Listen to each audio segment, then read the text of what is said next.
Les mercredis de l'Anthropocène. Chaque semaine, Chaque mercredi, un plateau radio pour débattre des mondes urbains anthropocènes. un rendez-vous pour mieux comprendre les enjeux des mondes urbains anthropocènes. Produit par l'École urbaine de Lyon.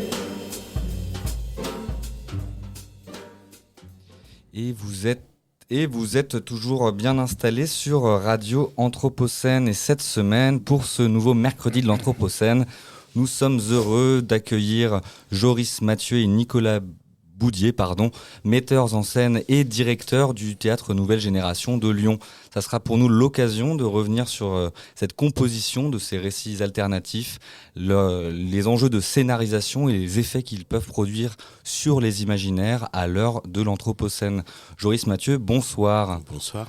Donc, je l'ai dit, vous êtes metteur en scène et directeur du Théâtre Nouvelle Génération de Lyon depuis 2015, c'est ça ? Exactement, oui. Et Nicolas Boudier, vous êtes metteur en scène et vous avez notamment œuvré pour la pièce future qui va bientôt avoir lieu à Lyon, si je ne m'abuse, qui s'appelle Germination, c'est ça ? Alors c'est ça, je précise juste qu'effectivement avec Joris Mathieu, on est un duo de travail depuis maintenant 25 ans, avec des positions où Joris est l'intitulé metteur en scène et moi plutôt metteur en espace. D'accord. Je conçois les dispositifs scéniques qui englobent l'ensemble vidéo, son, scénographie, lumière. Et notre couple, en fait, se développe à cet endroit-là. Eh ben, on est ravis et merci de ces précisions qui sont importantes. Comme le nom l'indique, vous œuvrez au sein du Théâtre Nouvelle Génération. C'est un théâtre qui propose une vision assez singulière, qui est ancrée dans le présent en même temps qu'elle intègre des dispositifs scéniques innovants, qui interrogent aussi le futur. Et on aura l'occasion d'y revenir, je crois. Et vous êtes également personnellement engagé sur les questions du changement climatique, du changement global, et c'est à ce titre qu'on vous reçoit. Et on abordera évidemment tous ces enjeux au cours de notre discussion. Et je vais laisser la parole maintenant à Yindra Kratokvil, avec qui j'ai le bonheur d'animer cette émission ce soir. Bonjour. Bonjour. Alors j'aimerais préciser peut-être au début que ni moi ni François de Gasperi, nous ne sommes pas des journalistes, donc on vous posera peut-être pas des questions habituelles qu'on vous pose à propos de vos créations et de vos pièces, d'autant plus que la pièce Germination elle est annoncée pour la semaine prochaine. Donc nous n'allons pas faire de spoiler. Ce qui nous a intéressé et la raison pour laquelle nous vous avons invité, et nous sommes très heureux que vous ayez accepté notre invitation, c'est plutôt la question des récits.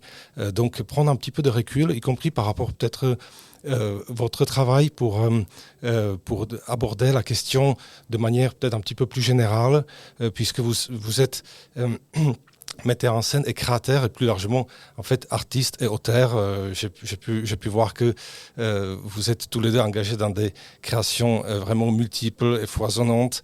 Donc il ne s'agit pas uniquement du théâtre, il s'agit aussi de l'image, il s'agit de la question des ce qu'on appelle des nouvelles technologies, des écrans, des vidéos, des sons, de l'écriture, y compris de l'art plutôt contemporain ou conceptuel, puisque vous par exemple Nicolas Boudier, vous proposez sur votre site toute une suite de cadences que vous appelez, qui sont des protocoles de prise de vue photographique.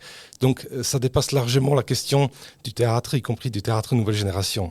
Absolument. Voilà, donc pour une toute première partie, j'aimerais vous proposer d'aborder, disons, la question de la crise des récits, ou ce qu'on a appelé la crise des récits, de la représentativité et de la narrativité, qui est liée, d'après de nombreux auteurs que je ne vais pas non plus vraiment tous citer, mais ce serait peut-être Lyotard qui parle de la postmodernité, mais on pourrait aussi revenir à Adorno qui parle de la crise du langage et de la représentation dès la Seconde Guerre mondiale.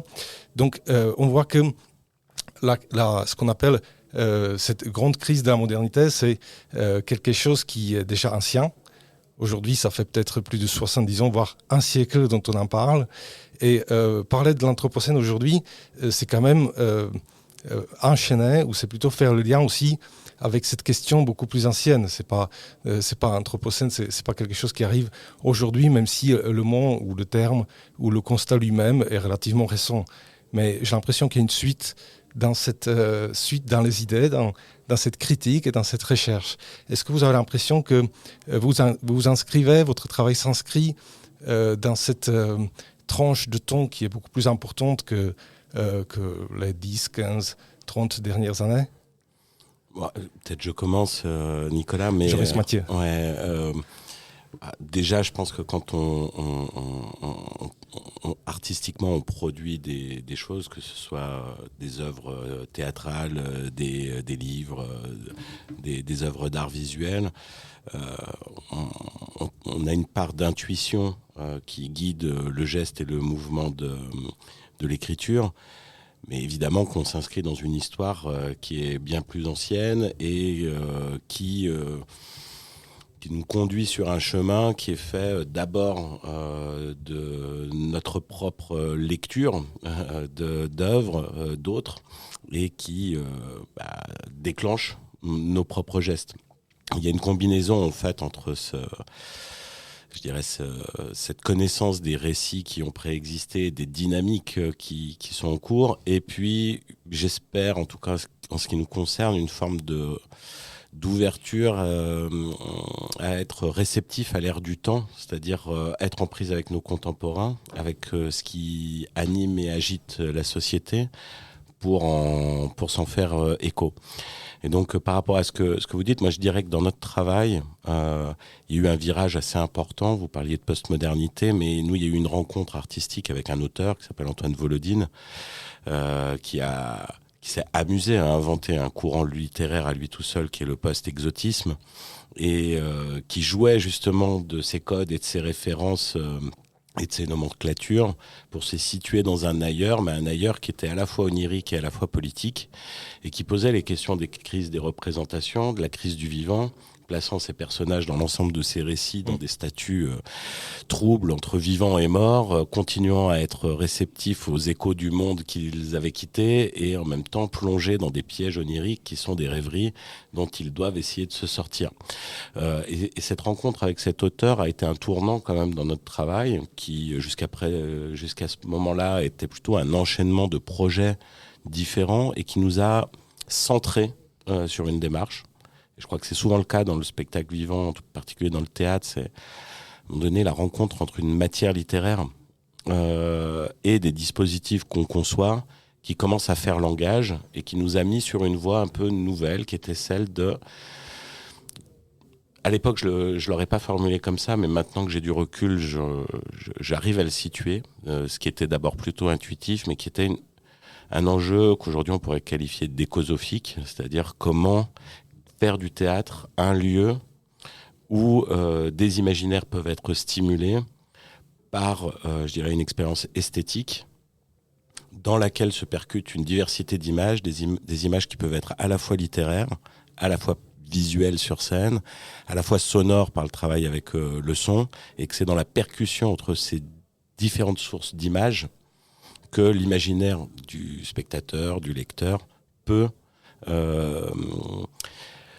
s'exercer dans une mise en condition qui est celle d'un état entre l'éveil et le sommeil, là où l'état de conscience est un peu altéré et où on se libère de certaines choses.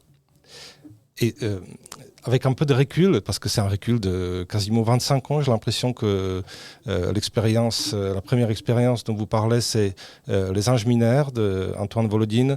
Donc c'est peut-être la fin des années 90. Non, c'est plus tard. C'est plus tard, 2000, ouais, d'accord. 2006, je crois, quelque chose comme ça. Pour vous, avec ce recul, vous diriez, avec quoi s'agissait-il de rompre à ce moment-là ? Je pense que c'est peut-être des questions qui apparaissent pas tout de suite au moment où on s'engage dans une création, mais peut-être avec 15-20 ans de recul. Est-ce que vous avez l'impression que c'était une piste ou c'était aussi une réponse à une forme particulière qui dominait à la fois les récits, parce que là on est très proche de la littérature. Est-ce que vous avez l'impression qu'il y avait une tentative de rupture de votre part? Il y a eu effectivement la rencontre avec les Anges mineurs, qui est un moment très très fort. Je pense qu'il y avait déjà dans ce départ-là quelque chose d'un peu utopique, puisque déjà quand tu décides de monter aussi les Anges mineurs, on ne se dit pas qu'on va le monter pleinement, en entier. Déjà on projette de le faire sur plusieurs années. Donc ça s'est développé, c'est un projet qui s'est développé sur 4 ans. Donc c'est déjà accepter de ne pas aller au bout de quelque chose et de le faire en plusieurs étapes et de le laisser mûrir et puis de le laisser prendre sa place, de se laisser embarquer, de se laisser traverser aussi par à la fois cette proposition littéraire et qui a vraiment fait écho à ce moment-là aussi sur notre travail scénique où en fait, la matière littéraire et la matière scénique se sont trouvées et rencontrées. Et c'est vrai que c'est à ce moment-là qu'on pose peut-être les premières spécificités et quelque chose vraiment d'identifié dans le travail qu'on peut faire. Mais c'est vrai qu'il y avait, j'ai l'impression, et dans ce que demande aussi l'écriture de Woldine, un lâcher-prise dans un premier temps. Ouais, et pour compléter ce que dit Nicolas, moi je me rappelle très bien de cette époque où, oui, il y avait une volonté de rupture, en tout cas de ma part, de rupture avec quelque chose qui était, à mon avis, une situation que tout le monde traverse à un moment donné dans sa vie. C'est-à-dire que je savais très bien pourquoi j'avais choisi de commencer à faire du théâtre et à produire des gestes scéniques. Et puis, la vie faisant son œuvre, les questions se reposent. Quand être metteur en scène, artiste devient un métier, quand on en vient à produire des projets année après année pour finalement justifier de l'existence de sa compagnie artistique, justifier de ses revenus, justifier de son activité et produire son propre travail, alors la question se repose assez fortement. Est-ce que tu sais vraiment pourquoi tu fais ça, autrement que pour en faire un métier ?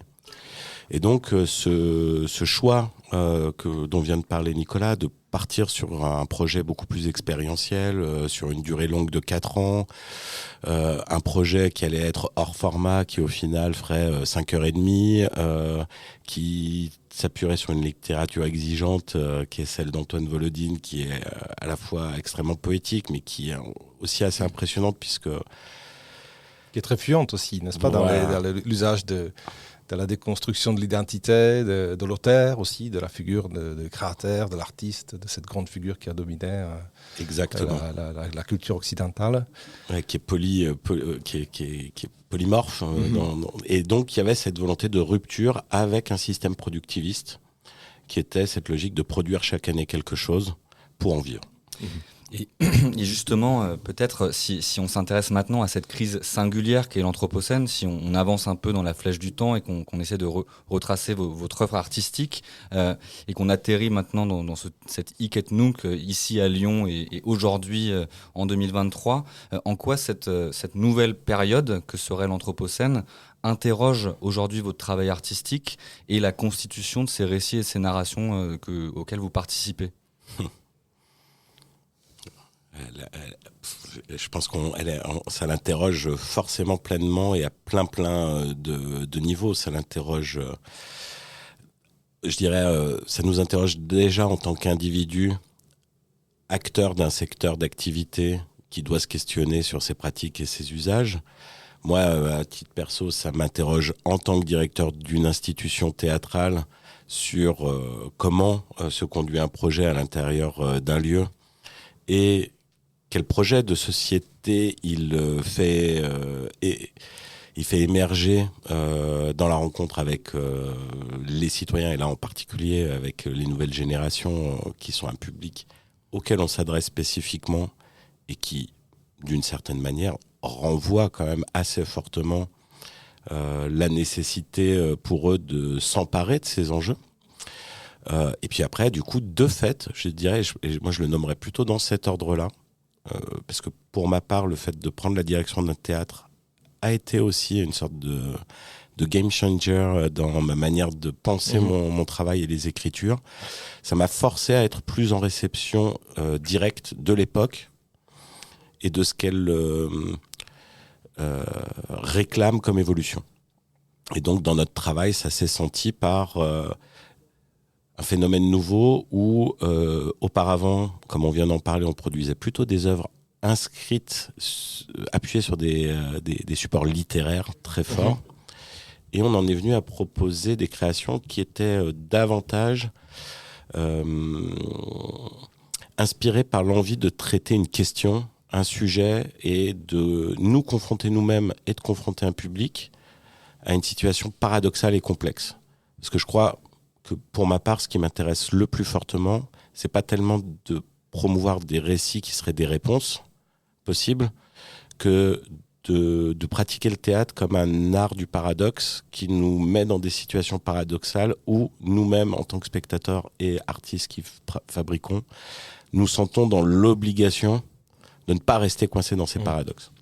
Donc si je résume, c'est un peu tout un programme, on pourrait dire, parce qu'il y a un programme derrière. On sent qu'il y a un programme de sortir d'un rôle du théâtre, peut-être comme un outil d'adaptation, de production d'œuvres qui seraient des œuvres un peu plus peut-être de loisirs, et puis investir des champs peut-être un peu plus complexes et inhabituels de confrontation de spectateurs avec des réalités et avec des perceptions, avec des expériences peut-être nouvelles qu'ils n'auraient pas expérimentées, qu'ils n'auraient pas ressenties dans des œuvres classiques. Donc écrire en fait spécifiquement pour le théâtre, ce qui est déjà un programme relativement nouveau de sortir de la domination, on va dire, littéraire pour intégrer des dispositifs scéniques. On voit que dans votre travail, ce que vous appelez, j'ai l'impression, des dispositifs scéniques, ça tient une place quasiment centrale. C'est autour des dispositifs que vous construisez des récits et vous déconstruisez aussi des récits.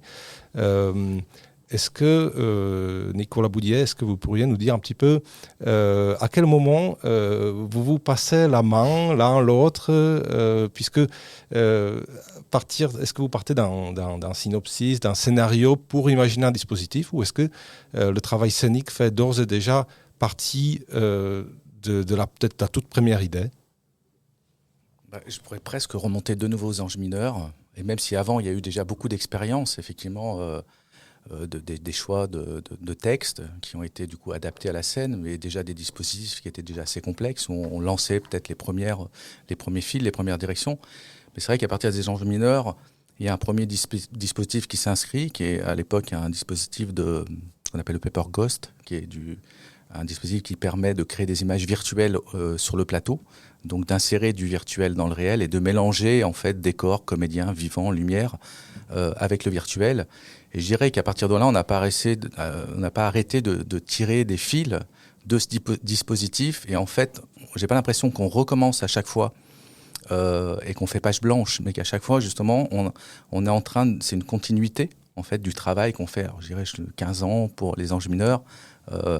Et qu'on repart pas de zéro, mais c'est vraiment à la fois autant dans l'idée qui est en train de courir, je dirais, qui va peut-être à un moment faire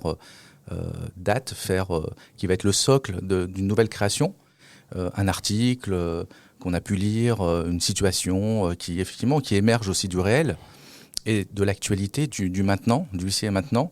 Et je peux prendre l'exemple notamment d'Ikikomori, qui est un spectacle qu'on a créé en arrivant au début au CDN, qui était aussi une question qui était pour moi, qui m'avait beaucoup habité, je fais une petite parenthèse, mais qui était aussi comment penser un spectacle tout public. Et on se posait beaucoup de questions sur le format, sur comment ça doit tourner, les enjeux. On venait d'arriver au CDN, il y avait un enjeu à la fois d'un spectacle aussi qui devait, voilà, aussi, qui allait peut-être traverser un peu différemment les réseaux qu'on avait jusque-là, puis les ouvrir. Mais on s'est vraiment posé la question du tout public et rapidement, alors est-ce que le dispositif arrivait avant ou après, mais c'est à partir d'un article sur les Ikikomori, donc ces personnes qui restent enfermées chez eux pendant dizaines d'années. Voilà, et du coup, l'idée a été d'essayer de développer en fait un système de casques où le public était du coup un peu enfermé dans ces casques, un peu rendu dans cette situation, voilà, ensemble mais à la fois enfermé. Où il y avait 3 narrations. Du coup, il y avait une narration pour les plus jeunes, une narration pour les adolescents, une narration pour les plus grands. Et ce dispositif, c'est vrai que ça part de l'article, mais déjà on travaille avec le Paper Ghost, déjà on travaille avec le système optique.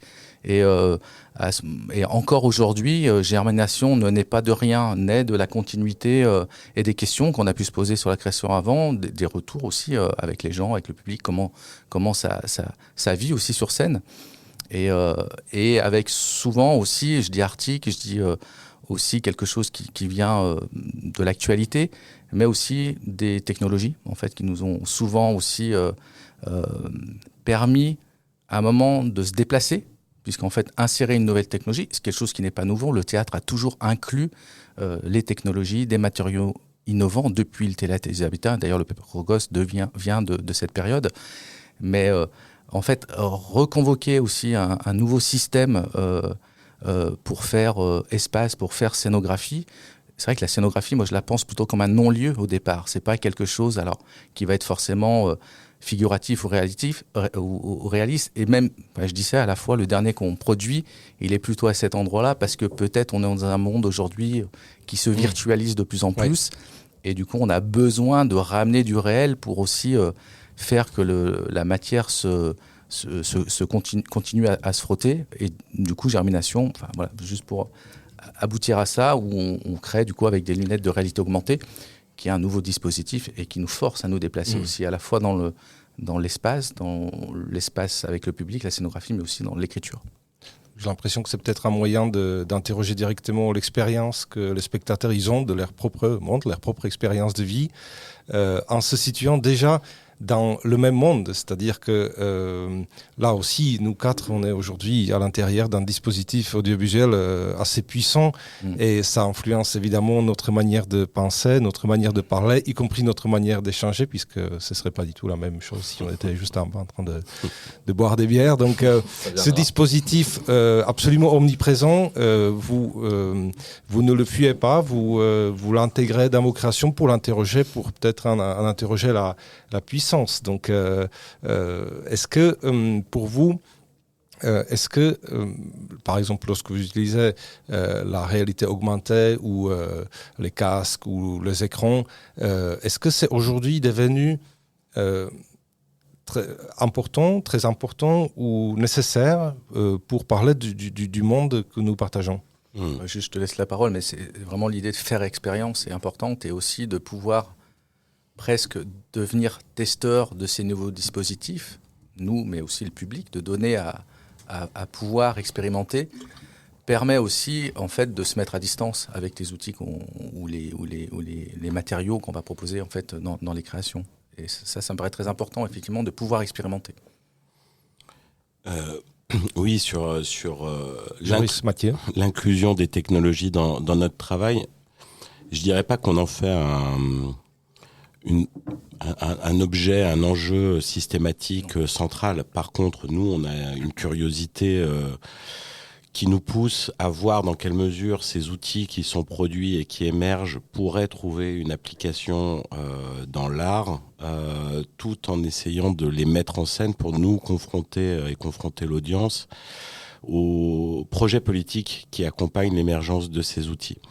Ce qui, pour moi, pose la question de cette mise en situation complexe du paradoxe que j'évoquais tout à l'heure, paradoxe auquel on n'échappe pas nous-mêmes, c'est-à-dire comment parler de la nécessité de penser d'autres mondes possibles, tout en nous, je dirais, confrontant à utiliser dans le cadre de notre travail de création des outils dont on sait que leur recyclage aujourd'hui est très difficile à traiter, qui pose des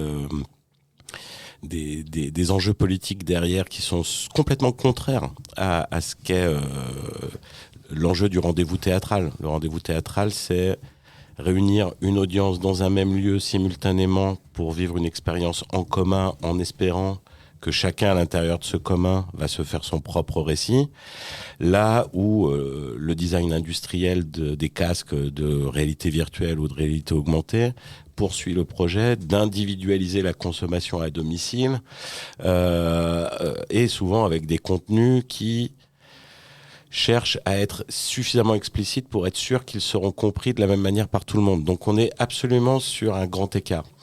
Voilà, donc oui, pour moi, il y a un enjeu à intégrer ces technologies dans notre travail parce qu'il y a un enjeu impérieux à mettre les gens en situation de voir que ce n'est pas de la science-fiction, mais que c'est une réalité qui est déjà en œuvre avec un projet politique qui va avec.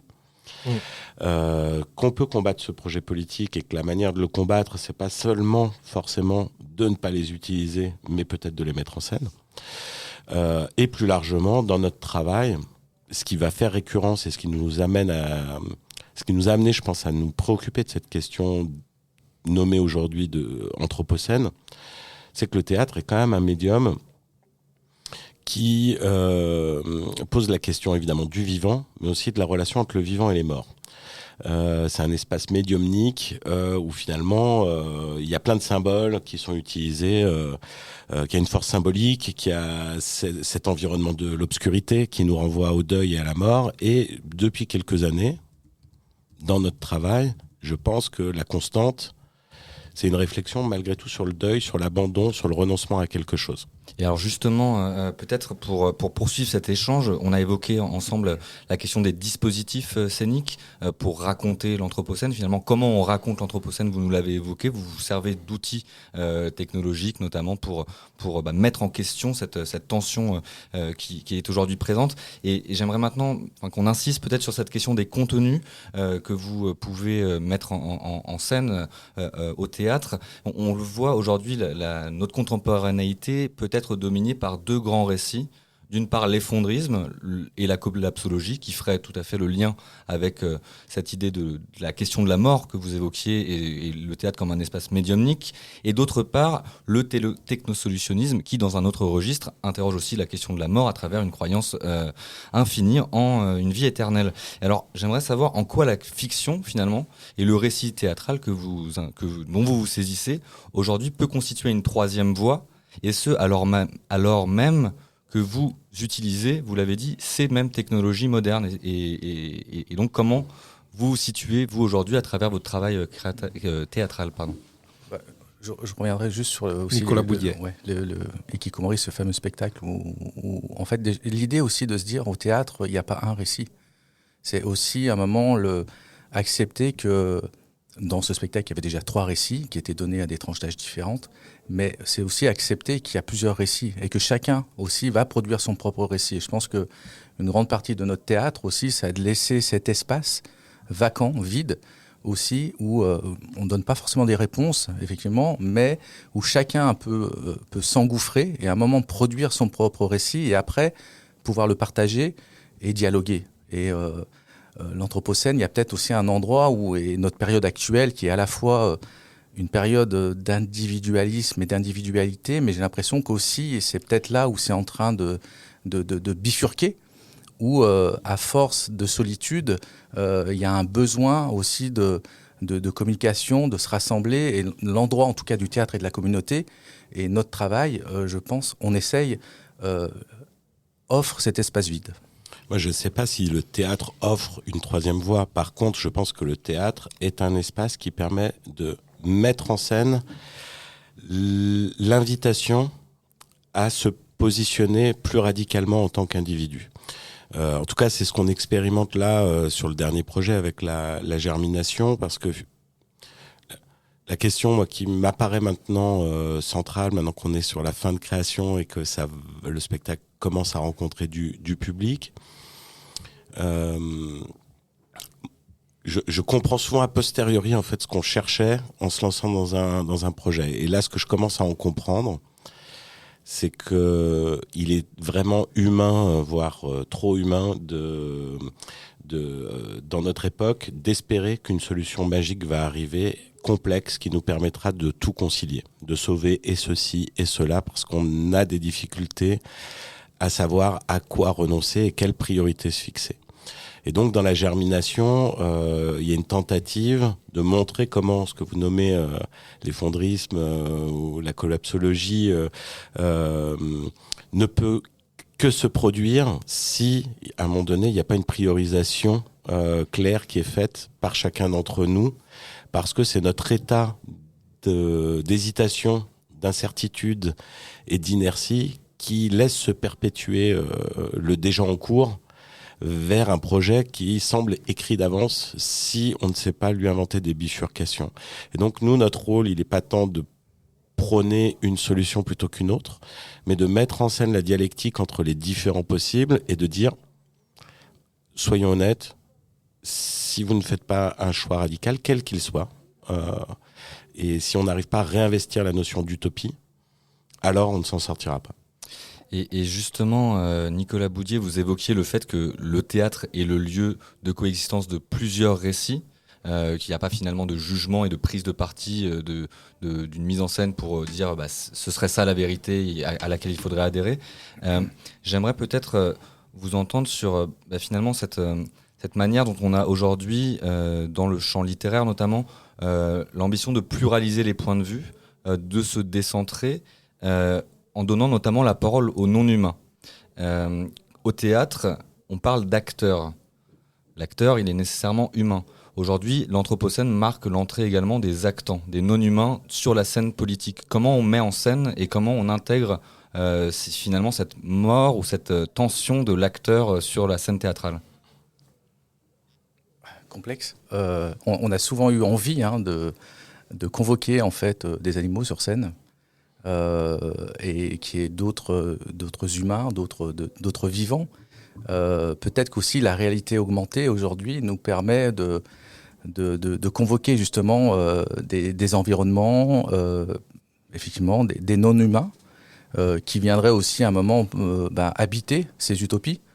Et c'est vrai que dans notre théâtre, en convoquant régulièrement des images virtuelles, ça rend des possibles où effectivement la réalité se mélange à la virtualité, mais c'est toujours l'endroit du trouble. Remettre du trouble aux endroits où c'est trop défini. Et je pense que la virtualité dans le travail, à la fois, interfère avec le réel et permet justement peut-être d'ouvrir vers des non-humains, vers d'autres représentations du monde. Et puis il y a une question en fait. La vraie question, c'est nous en tant qu'individus humains, quel autre récit peut-on représenter et est-il réellement possible pour nous d'imaginer, organiser la représentation de la coexistence avec d'autres vivants. En réalité, c'est la question justement de l'anthropocentrisme. Et très vite, on se pose la question de, ok, mais même si on était dans le simulacre que le théâtre permet, comment s'assurer qu'on va traduire une parole du vivant non humain et de le laisser s'exprimer. En fait, on n'en est pas capable. Donc tout ce qu'on peut faire, nous, c'est questionner l'humain, la place qu'il occupe dans son environnement et sa possible disparition. Ce qu'on a fait par exemple dans Artefact en faisant un spectacle sans humain, uniquement avec des machines qui continueraient à faire du théâtre après la disparition de l'humain. Et plus largement, ce qui m'intéresse aussi dans votre question, c'est jusqu'où on va en fait dans notre recherche d'évolution des représentations scéniques et donc de des représentativités, des diversités du vivant sur scène. Et si on s'en tient ne serait-ce que à ce que l'on connaît mieux, c'est-à-dire notre société et la nécessité d'améliorer sur les scènes la représentativité des voix, des paroles, des regards et donc de cette diversité.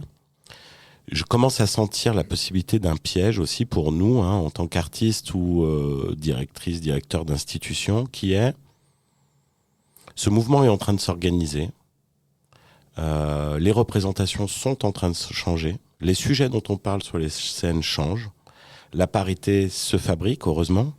La diversité commence à apparaître sur les plateaux, mais en même temps, est-ce qu'il n'y a pas quelque chose de très rassurant à changer les représentations quand la société ne change pas aussi vite que ses représentations?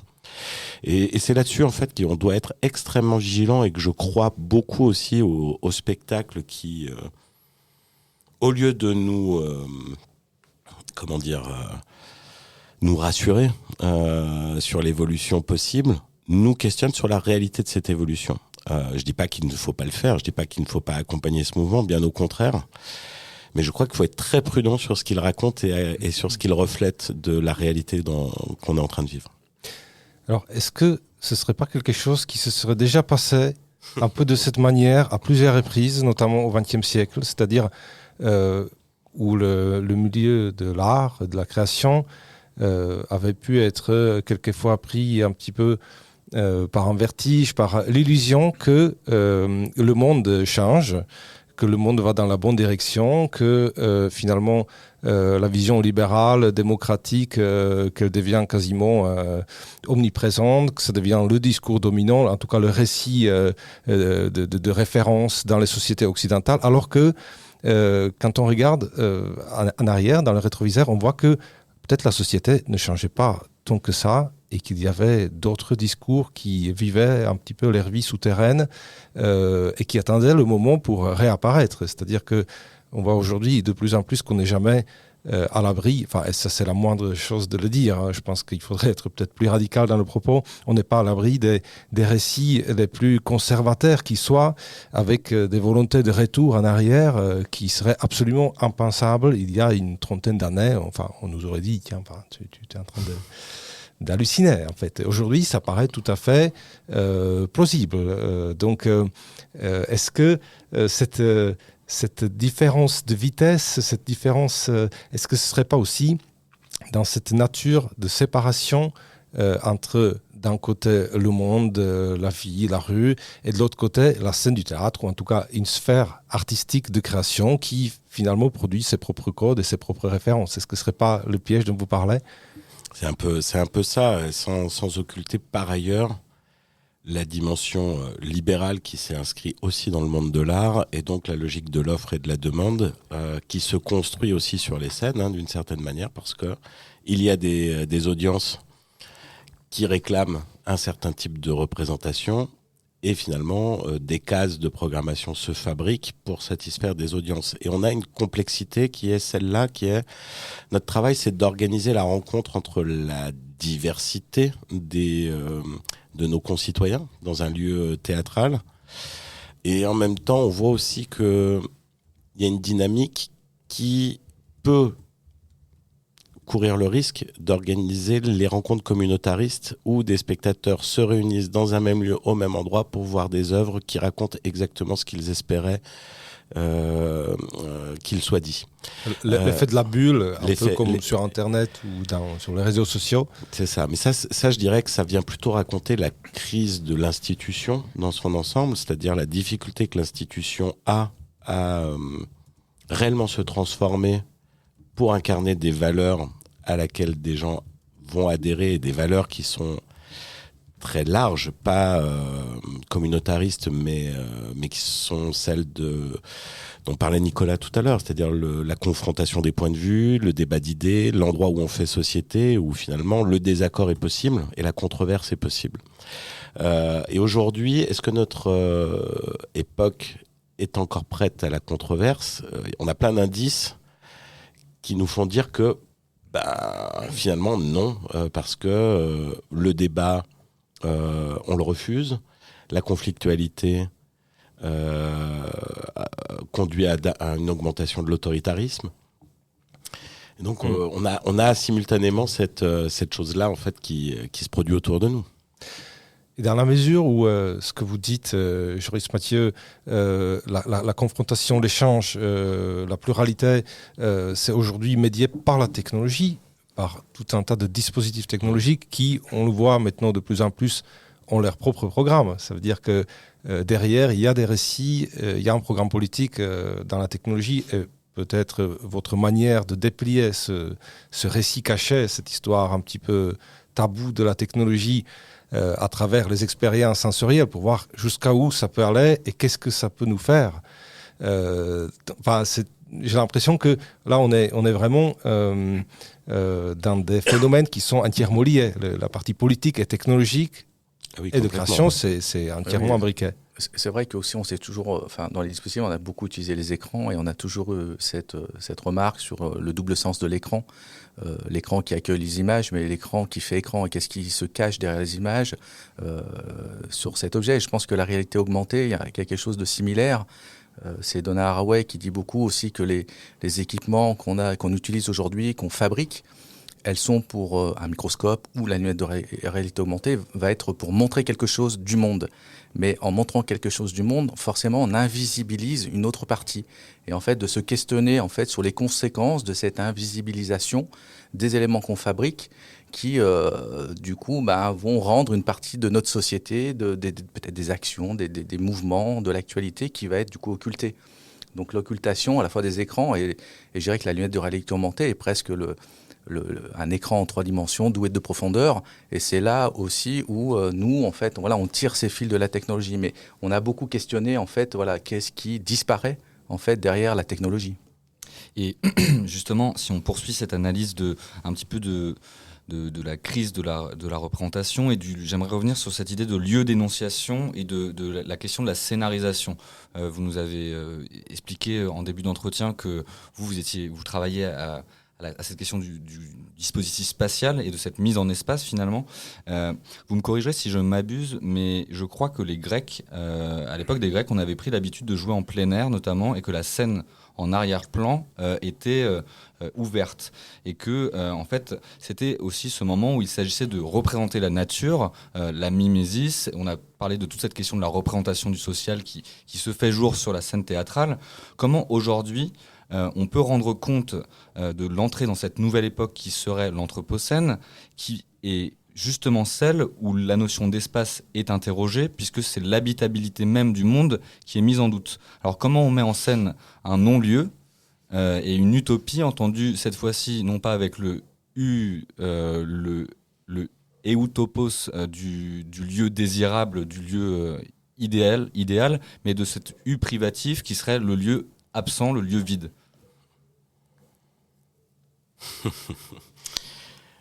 C'est un peu sur cette base-là quand même du lieu vide que l'espace théâtral de la salle de théâtre s'est conçu. C'est-à-dire cet espace vide, d'ailleurs, dont parle Peter Brook, où tout est possible et qui peut devenir tout.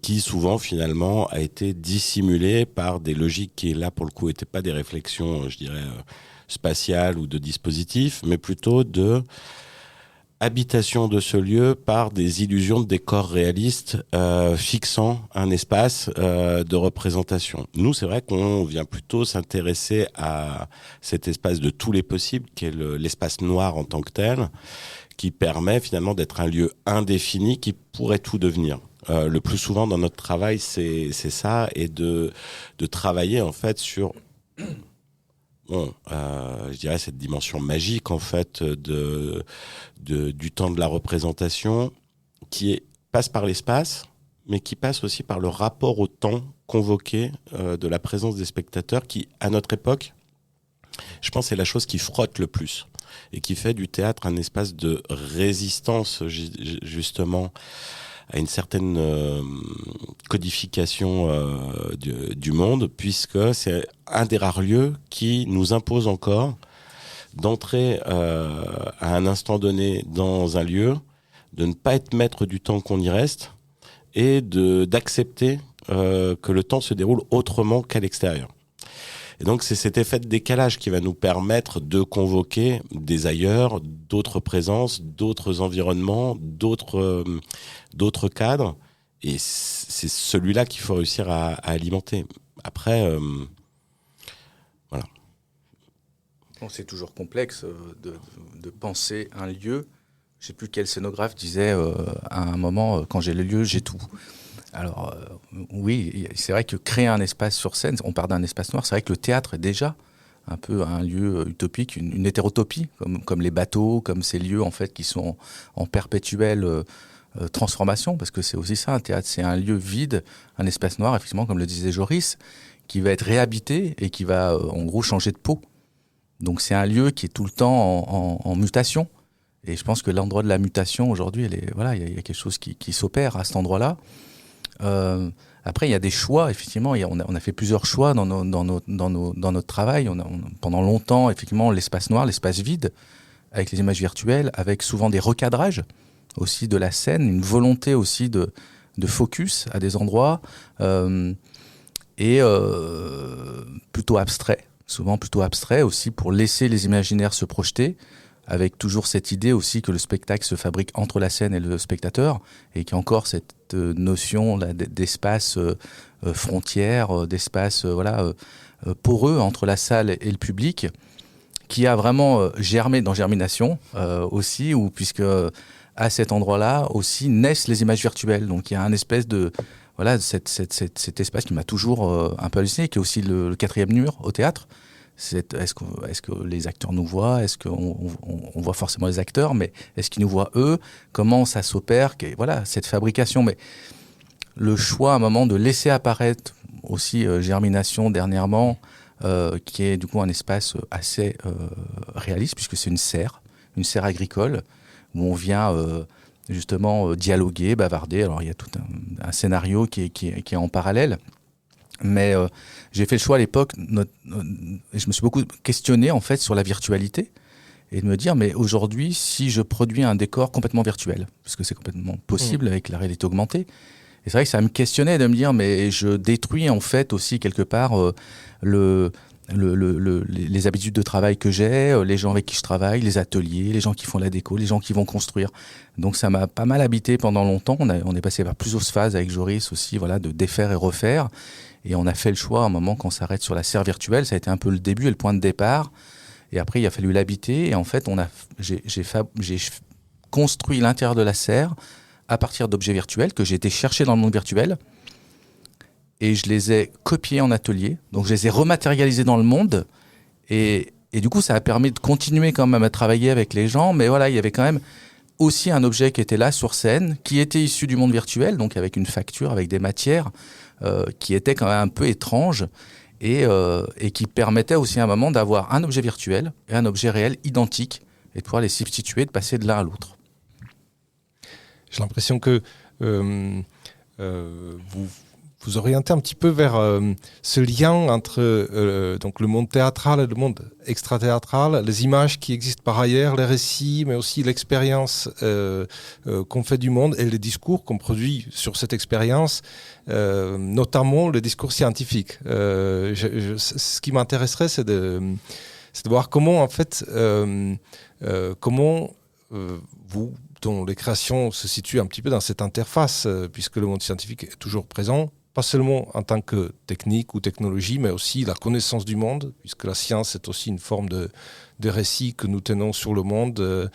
Et j'ai l'impression que vous le faites rentrer régulièrement dans vos créations pour lui laisser une place ou pour l'interroger.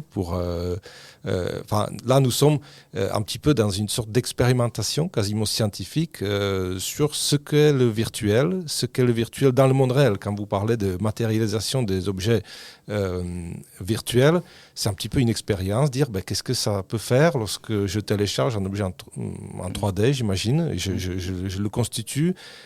Quelle expérience je vais en avoir, quoi. Essayons de voir comment les choses vont dans les deux sens. On a l'habitude plutôt de dématérialiser les choses. Qu'est-ce que ça nous ferait, quasiment scientifiquement, comme expérience sensorielle, de rematérialiser quelque chose de virtuel. Est-ce que ça vous inspire, le monde de la science ou Oui, carrément. Ouais. Là-dessus, je pense qu'on est des empiristes en fait. On n'est pas des savants, on n'est pas des sachants. Par contre, on est un peu omnivores et on se nourrit d'un peu tout ce qu'on trouve. Et souvent, quand même, chez les artistes, il y a cette chose-là de rapprocher des différentes sources. Moi, je sais que par exemple, j'essaye de m'arrêter avant d'en savoir trop. C'est-à-dire que si j'en sais trop, je vais commencer à rentrer dans une logique où je vais avoir l'impression de trahir ceux qui ont pensé et ceux qui ont écrit. Alors que notre travail, il est de s'arrêter là où il y a un espace d'interprétation possible et de digestion autrement des sources d'informations qui nous ont inspirés.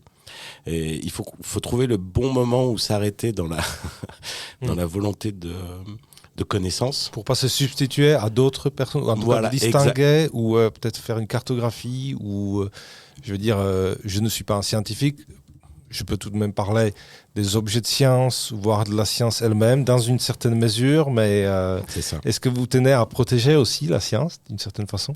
C'est un peu les deux, c'est-à-dire que oui, effectivement, si on s'aventurait trop sur le terrain scientifique, on serait, je dirais, pauvre par rapport à ce que des vrais scientifiques peuvent produire.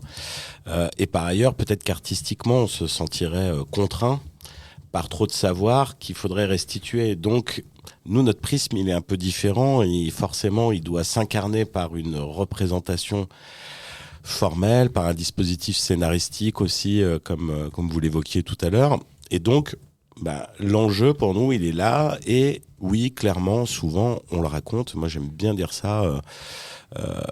l'histoire de la littérature et l'histoire des sciences ont fait le trajet ensemble sans qu'on soit capable de dire aujourd'hui dans quelle mesure la littérature a inspiré la science et dans quelle mesure la science a inspiré la littérature. En tout cas, dans le domaine de la fiction, je parle. Et c'est pour ça que la question de la science-fiction nous a forcément intéressés au théâtre, parce que elle mêle ces deux chemins, avec, il faut le dire, souvent des auteurs de science-fiction qui, dans l'histoire, en fait, avaient des connaissances scientifiques assez limitées, mais avaient une capacité à projeter un imaginaire très fortement. Et on le voit, on est en train d'entrer finalement dans cette thématique de l'anthropocène comme un méta-récit qui nous obligerait et qui obligerait également la question de l'engagement d'une forme de théâtre qui rentre vraiment, enfin qui s'ancre dans cette période contemporaine. Vous évoquiez tout à l'heure, Nicolas Boudier, la notion de quatrième mur, c'est ça ? Et j'aimerais qu'on revienne peut-être sur la place du public et sur l'enjeu que vous opérez en fait à travers ces dispositifs. Finalement, vous intéressez vous nous l'avez dit, à l'espace qui se tient entre la scène et les fauteuils. Et comment on brise dans une certaine mesure ce quatrième mur en intégrant le public et en transformant le spectateur en acteur dans une certaine mesure, et ce qui pourrait être une métaphore un peu de notre époque aussi contemporaine, à l'heure d'une économie attentionnelle où les fake news pullulent, où les contre-vérités sont présentes partout, et où finalement on reste des spectateurs un petit peu subjugués par tous les changements qui nous arrivent dans la figure. Comment on transforme ce public en acteur et en co-créateur finalement ? Je réponds un tout petit peu, puis après je te laisse la parole parce que c'est un endroit aussi que tu as beaucoup investi. Mais oui, on se pose souvent la question et on revient souvent là-dessus aussi quand on est dans des périodes de workshop ou avec des jeunes artistes où on partage et on essaie d'inventer des choses ensemble sur le dire comment raconter le récit de la place du spectateur. Quelle est l'expérience du spectateur et comment il va vivre justement, en gros, la proposition qu'on va lui faire. Essayer de se déplacer et d'être de l'autre côté. On l'est toujours, mais il y a une pensée quand on crée un spectacle qui court, qui est en train de marcher et on est un peu englobé, mais comment on arrive à s'extraire et se dire comment on va pouvoir vivre en fait cette expérience et d'essayer d'être un peu neutre. Il y a des choses aussi sur les premières idées, comment on les fait évoluer ou pas, comment on fait confiance aux premières aussi intuitions qui se mettent en œuvre dans la création d'un spectacle. Et puis, il y a eu quelques spectacles vraiment ancrés. Je pourrais donner l'exemple de Cosmos, un autre spectacle, donc une adaptation de Gombrowicz, où on fait le choix à un moment d'enlever presque l'acteur principal et du coup de donner une vue subjective en fait de la vision de ce personnage via une voix off et un dispositif en 2D dans l'espace, qui est une espèce de loupe qui va se déplacer, qui va donner des focus en lien justement avec ce personnage. Donc c'est déplacer en fait ce personnage qui aurait dû être au plateau à ce moment-là dans la salle. Et comment on laisse aussi encore le spectateur habiter. Et du coup il y a une histoire de catharsis presque qui est peut-être... ça me fait penser, il y a le théâtre de Brecht aussi, il y a un truc contemplatif et poétique, il y a un mélange en fait. Je pense qu'aussi on est imbibé de plein de références du théâtre aujourd'hui, et peut-être le théâtre qu'on fait aussi, il vient à un moment aller piocher aussi dans ces différents courants. Mais en tout cas, ce qui est sûr, c'est qu'effectivement, il y a ce déplacement de la tentative du déplacement un moment d'une partie du récit qui vient s'ancrer dans la salle et à l'intérieur du spectateur. Et sur un plan, je dirais, plus méta sur cette question, en fait, elle est très complexe à gérer parce qu'on parle d'anthropocène qui est plutôt une invitation à nous décentrer et à nous penser autrement. Et simultanément, comme vous le disiez, on voit quand même, on vit un peu l'apogée du désir de chaque individu à être au centre de tout récit et de maîtriser entièrement toutes les expériences qu'il fait. Et donc le piège dans lequel il faut éviter de tomber, pour nous, à mon avis, dans la représentation théâtrale ou plus généralement dans les expériences artistiques, c'est d'éviter cet écueil qui permettrait aux spectateurs d'être en fait un interacteur avec un environnement, parce qu'en fait c'est très rassurant, c'est-à-dire que notamment quand on travaille avec les technologies, on voit beaucoup de choses apparaître où on a l'impression que c'est nous, en tant que spectateurs-acteurs, qui dirigeons un peu tout, qui interagissons avec la machine, et du coup finalement on a la maîtrise, mais qu'est-ce qu'on nous raconte ? Or, le théâtre, c'est tout autre chose. C'est-à-dire, c'est, comme je le disais tout à l'heure, entrer dans un lieu à l'intérieur d'une expérience où on va pas maîtriser ni la durée, ni la manière dont le récit va se conduire. Et donc, il faut trouver comment produire ce qu'on a, nous, souvent appelé un théâtre engageant plus qu'un théâtre engagé. Parce que j'ose dire que, même si ça varie selon les périodes, mais on est encore dans une période où le théâtre engagé en tant que tel, pour moi, est assez inoffensif politiquement parce qu'il vient prêcher des convaincus ou s'opposer à ses opposants. Ce qui n'empêche pas qu'on vit une époque où il y a quand même besoin de clarification et aussi de discours très clairs et explicites. Mais le théâtre n'est pas, pour moi, l'endroit de l'explicite, c'est l'endroit de l'implicite. Et donc, à ce titre-là, il y a tout un travail à développer qui repose aussi en partie sur notre capacité à nous, en tant qu'artistes, à assumer que l'expérience théâtrale en elle-même, ou l'expérience artistique en général, n'est pas faite pour contenter, mais pour déranger. Ça veut dire que vous prenez le risque de déplaire aussi, ou de déplaire Oui. je veux dire, aux spectateurs. C'est quelque chose qui fait partie de votre démarche. Vous en êtes Absolument. conscient pendant la création de créer quelque chose qui pourra pas être, disons, reçu comme un objet de loisir simple. Certainement. C'est-à-dire, alors, soyons clairs, on ne cherche pas à obtenir comme résultat le déplaisir, mais on sait que ça fait partie de l'équation et que si on veut que l'expérience soit porteuse de sens, elle doit assumer que peut-être une réaction positive d'un spectateur ne le conduira pas par la suite à être plus engagé dans sa vie au quotidien, dans son engagement, alors qu'une expérience déplaisante, je reviens à l'exemple d'Artefact.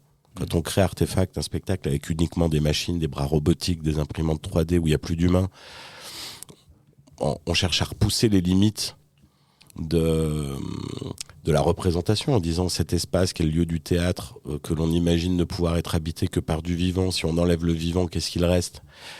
Sans doute qu'il reste pas mal de déplaisir, de manque, d'absence, et que cette sensation désagréable, elle peut provoquer finalement une réflexion ou une réaction plus intéressante que d'avoir produit un récit qui nous dirait oh là là, qu'est-ce que ça va être dur et triste si les humains disparaissaient, quoi. Alors, malheureusement, il nous reste 2 petites minutes. Alors, je laisse François rebondir avec une proposition vraiment pour la fin. Oui, tout à fait. Je ne sais pas si vous avez en tête une photo, un cliché qui est paru l'année dernière. Après les tornades aux États-Unis, il y a une incroyable photo d'une salle de cinéma et je vais vous la montrer. C'est Sean Triplett qui a pris ce cliché à Mayfield dans le Kentucky. Et donc on voit pour nos auditeurs l'image d'une salle de cinéma dévastée par une tornade et dont le fond en fait aurait été détruit. Et on voit la catastrophe et l'ouverture du mur de fond sur le monde dévasté. Et vous parliez de cette notion de théâtre engageant plus qu'engagé. Est-ce que finalement, pour le mot de la fin, c'est un peu cette ambition de faire sortir de la caverne les différents habitants pour prendre conscience de l'urgence à agir qui vous mobilise aujourd'hui ? Et la réponse est contenue dans la question. Moi, je dirais oui, en effet. Et après, il y a quand même des possibilités multiples d'essayer d'atteindre cet objectif. Il y a ce dont on a beaucoup parlé, qui est le théâtre qui se situe dans un espace noir, qui cherche à inviter les gens à imaginer d'autres représentations de l'extérieur pour essayer de les de les réaliser plus tard. Et puis il y a l'image que vous nous montrez, qui finalement laisse une prise directe au décor réel, là où on s'attend à avoir un mur. Et il y a quand même toute une tendance aussi de l'art aujourd'hui qui se déroule en décor réel, in situ, qui provoque d'autres types d'expériences avec lesquelles c'est très intéressant de renouer. Je dirais aussi rebondir sur le cycle qu'on est en train de créer, donc Germination. Germination, visible dès la semaine prochaine. Voilà, et où effectivement c'est une représentation scénique. Hybridation qui sera le deuxième volet, où les utopies qu'on aborde et qui germent dans Germination vont s'hybrider dans la deuxième partie, et Dissémination qui serait dans le monde réel, justement le possible matérialisation de ces utopies. Donc en fait, on sortirait du théâtre et pour en fait voir ces représentations vivantes. Eh bien, je crois que la boucle est bouclée. Et un grand merci Joris Mathieu, Nicolas Boudier pour cet échange très instructif. On a pris beaucoup de plaisir. On le rappelle, vous êtes donc metteur en scène et directeur du théâtre Nouvelle Génération pour vous, Joris Mathieu, et Nicolas à Lyon, pardon. Et vous, Nicolas Boudier, vous êtes également metteur en scène et metteur en espace, on peut le dire comme ça ? Ouais, c'est un peu un mélange de plein de choses qui, justement, quelqu'un qui matérialise un peu et qui rend le projet réaliste aussi sur scène. Eh bien, un grand merci pour cet échange. Merci. Un grand merci à toute l'équipe technique avec Thomas Balestrieri et Radio Bellevue Web qui nous accompagne chaque mercredi pour cette aventure absolument passionnante. Et puis un grand merci à l'Université de Lyon, à l'École urbaine de Lyon, ainsi que la ville de Lyon qui nous soutient également pour ses activités radiophoniques. Merci beaucoup. Les mercredis de l'Anthropocène. Chaque semaine, Chaque mercredi, un plateau radio pour débattre des mondes urbains anthropocènes. un rendez-vous pour mieux comprendre les enjeux des mondes urbains anthropocènes. Produit par l'École urbaine de Lyon.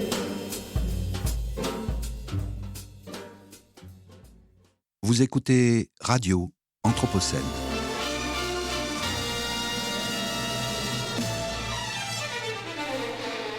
Une programmation de Radio Anthropocène avec Radio Bellevue Web et l'École urbaine de Lyon.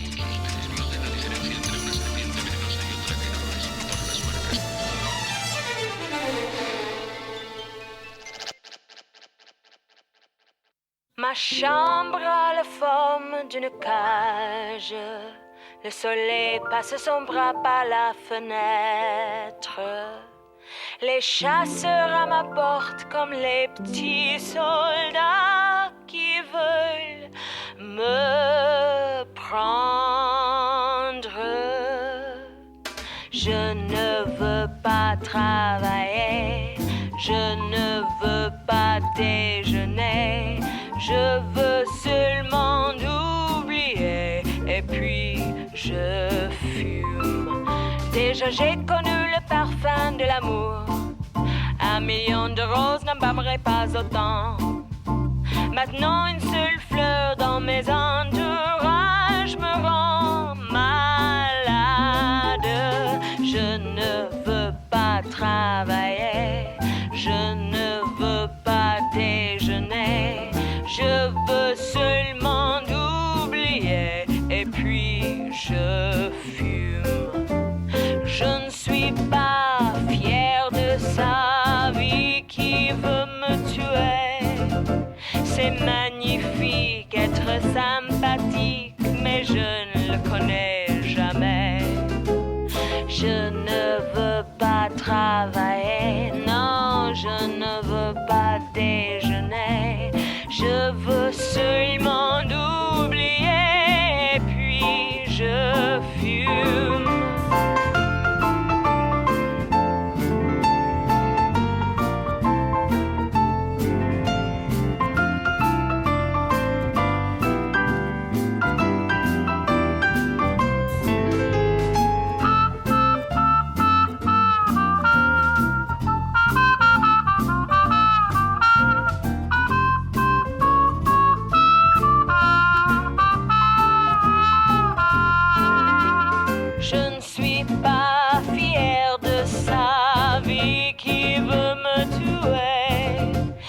Magnifique, être sympathique, mais je ne le connais jamais. Je ne veux pas travailler, non, je ne veux pas déjeuner, je veux seulement